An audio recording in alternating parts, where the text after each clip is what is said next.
अस्सलाम स्टूडेंट, क्या हाल चाल है जनाब, कैसे हैं आप। सबसे पहले आप लोगों को ये चीज़ क्लियर कर दूं कि थोड़े टेक्निकल इशू की वजह से आप लोगों की जो क्लास है वो थोड़ी लेट हो चुकी है। और आज का जो हमारा टॉपिक था वो डायमेंशन एनालिसिस का था, लेकिन डायमेंशन एनालिसिस का जो हमारा टॉपिक है मेरा बेटा वो 2 दिन ज़रूर चलेगा।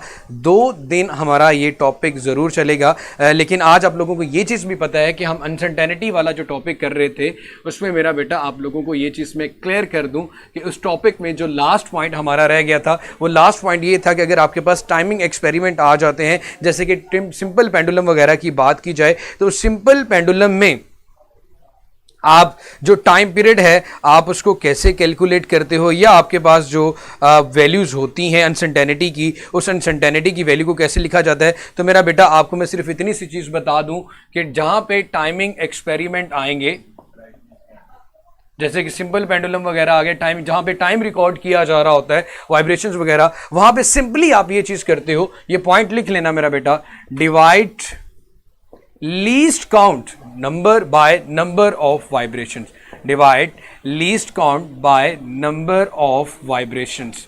हम लीस्ट काउंट को नंबर ऑफ वाइब्रेशंस, जितनी वाइब्रेशंस हैं उसके साथ मेरा बेटा हम उस लीस्ट काउंट को डिवाइड कर देते हैं।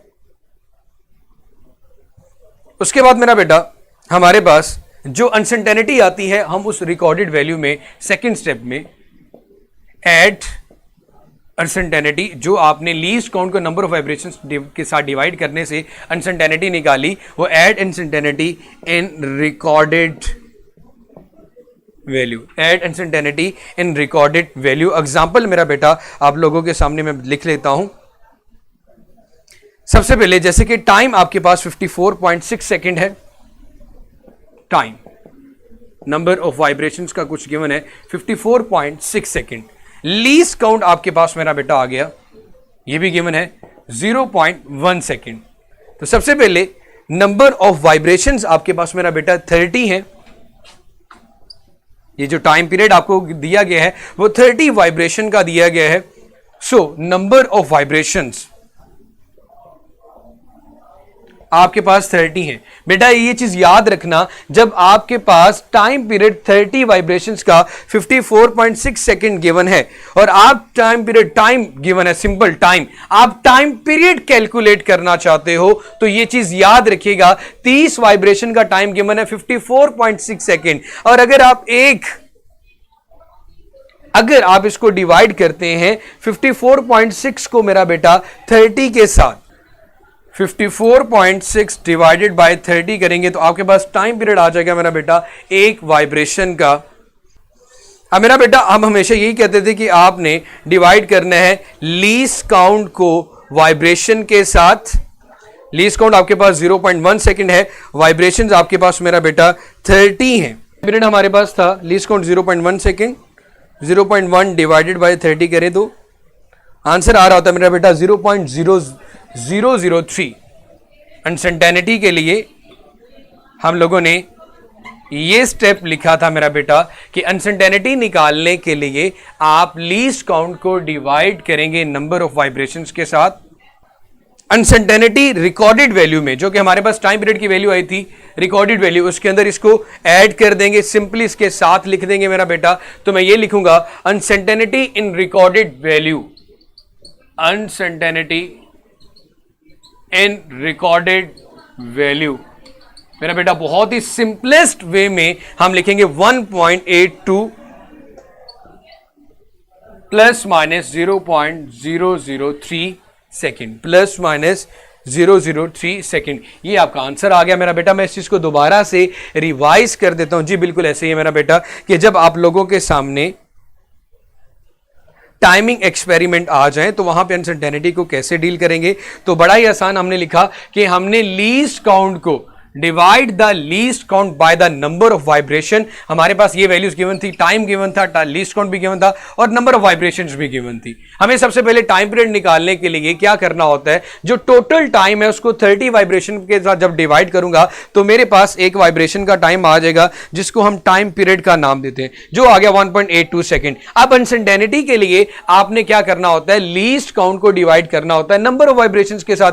लीस्ट काउंट था 0.1 सेकेंड और नंबर ऑफ वाइब्रेशन वाइब्रेशंस तो मेरे बेटा आपके पास आ रही है 30। जब 0.1 सेकंड को आप 30 पे डिवाइड करेंगे तो मेरा बेटा आप लोगों के पास जो आंसर आएगा वो आंसर ये आएगा 0.003 सेकेंड। तो आप तो इस रिकॉर्डेड वैल्यू के अंदर इसको ऐड कर देंगे। अब मेरा बेटा मुझे ये बता दें कि फाइनल असेसमेंट जो अनसर्टेनिटी की है इसके बारे में मजीद कोई सवाल आप लोगों ने क्वेश्चन पूछना है तो पूछ सकते हैं। मैंने ये टॉपिक 3 दिन में करवाया और ईच एंड एवरीथिंग आप लोगों को क्लियर कर दी है और होपफुली अब इसमें कोई इशू नहीं रह गया होगा। अनसर्टेनिटी में एडिशन और सब्ट्रैक्शन का ये जो वैल्यू का है इसमें ये चीज इंडिकेट करती है बेटा कि इसमें इतनी वैल्यू अनसर्टेन है, इतना एरर पॉसिबल हो सकता है। अब अनसर्टेनिटी का मतलब क्या होता था मेरा बेटा, आप लोगों को ये चीज बहुत पहले ही बताई थी कि आपके पास जो least count of the instrument होता है उसे हम एब्सोल्यूट अनसर्टेनिटी का नाम देते हैं। तो अनसर्टेनिटीज को कैसे डील करते हैं वैल्यूज के अंदर कि इसमें इतनी वेरिएशन रिजल्ट के अंदर आ सकती है। जी एक दफा इकरा बेटा मैं दोबारा से समझा देता हूं कि जब आपके पास टाइमिंग एक्सपेरिमेंट्स आते हैं तो टाइमिंग एक्सपेरिमेंट्स के अंदर हम एक्चुअली क्या करते हैं, नंबर ऑफ वाइब्रेशंस को लीस्ट काउंट पे डिवाइड करते हैं तो हमारे पास अनसर्टेनिटी आ जाती है। अब हमारे पास जो चीज गिवन है वो 3 चीजें हैं। टाइम गिवन है 30 वाइब्रेशन का 54.6 सेकेंड, लीस्ट काउंट गिवन है 0.1 सेकेंड और नंबर ऑफ वाइब्रेशंस मेरे पास मेरा बेटा जो गिवन है वो 30 है। अब हमें सबसे पहले तो टाइम पीरियड कैलकुलेट करना है। तो टाइम पीरियड कैलकुलेट करने के लिए आपने क्या करना होता है मेरा बेटा, इस टाइम को टोटल टाइम को 30 वाइब्रेशंस पे जब डिवाइड करेंगे तो आपके पास टाइम पीरियड आ जाएगा एक वाइब्रेशन का, वो आया 1.282 सेकेंड जो कि हमारी रिक्वायरमेंट थी। अब इसके अंदर अनसर्टेनिटी को देखना है। अनसर्टेनिटी कैलकुलेट करने के लिए सबसे आसान बात यही की थी कि आप क्या करें, आप नंबर ऑफ वाइब्रेशंस को डिवाइड कर दें लीस्ट काउंट के साथ। तो नंबर लीस्ट काउंट को डिवाइड कर दें नंबर ऑफ वाइब्रेशंस के साथ। लीस्ट काउंट तो आपके पास 0.1 सेकेंड, जब इसको 30 पे डिवाइड किया तो आंसर आ गया 0.003 सेकेंड।